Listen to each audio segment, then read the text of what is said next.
We live in a world where focus is more valuable than even your intelligence.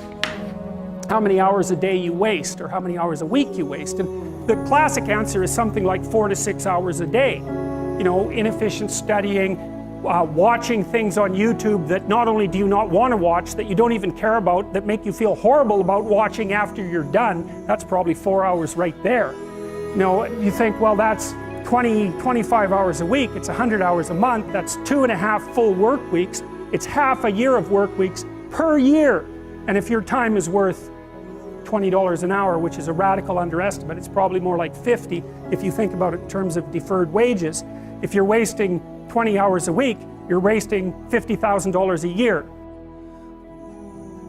If you look at many of the most creative and productive people on the planet, they are doing and working in such vastly different ways. Because if you want to achieve the results only 5% achieve, you've got to think and produce and behave like only 5% of the people on the planet. And the best people on the planet in terms of creativity and productivity are not spending their finest hours addicted to distraction. They are doing work that matters. They're not doing fake work, they're doing real work.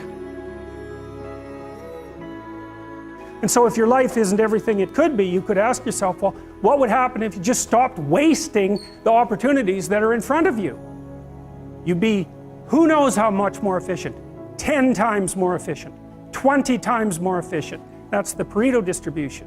You have no idea how efficient people get. It's off the charts.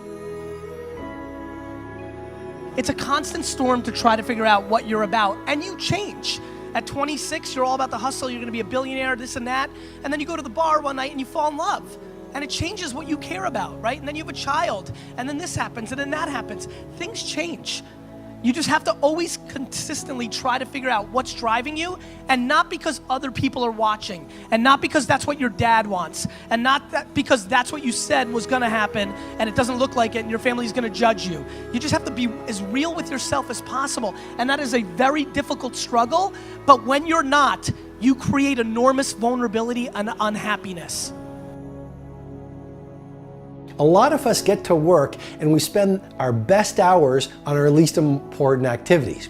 We get to work and we start checking our social feed. We get to work and we check our text. We get to work and we chit chat at the water cooler about the latest TV show that we watched last night. And research has shown that the morning hours are when you have the most focus, when you have the most energy, and when you have the most willpower. And so you want to use that first 90 minutes, you know, that is game time, that's show time. It's more like you should understand how much potential there is within you to set that straight.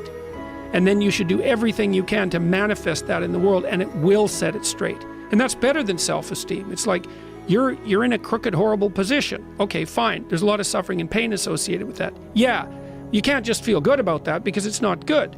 But you can do something about it. You can genuinely do something about it. Listen, you have to understand, just because you're a human being doesn't mean you're entitled to be a successful entrepreneur. They do what everybody else does in every genre. You want to be an NFL player and an NBA player, you try, you're not good enough, you do something else. You want to be a famous actor, you go to LA, you wait tables, you try to be on a show, it doesn't happen, you do something else. I don't know what they do, like something else. Your environment is so important. What I'm suggesting to you as the second piece of technology to really 100 times your productivity is this. Install environments of tight bubbles of total focus. So install these tight bubbles of total focus and create these Menlo labs where you're completely distraction free. And then you will find your brain will drop from the beta state into the alpha state, where you will do your best work and get your best ideas. Stop doing the things that you know are wrong that you could stop doing. Right? So it's a fairly limited attempt. First of all, we're not going to say that you know what the good is or what the truth is in any ultimate sense.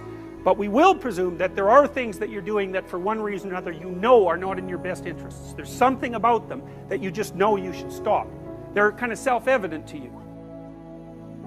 I am encouraging you to really adopt this thinking protocol of becoming a minimalist. Even your home, fill it with just a few things. And especially your days, focus on just those few priorities that when you roll up your sleeves and go deep in them and invest what I call the trinity of your assets, your focus, your energy, and your willpower on those few things, they will allow you to birth art into the world, which will allow the world to call you world class.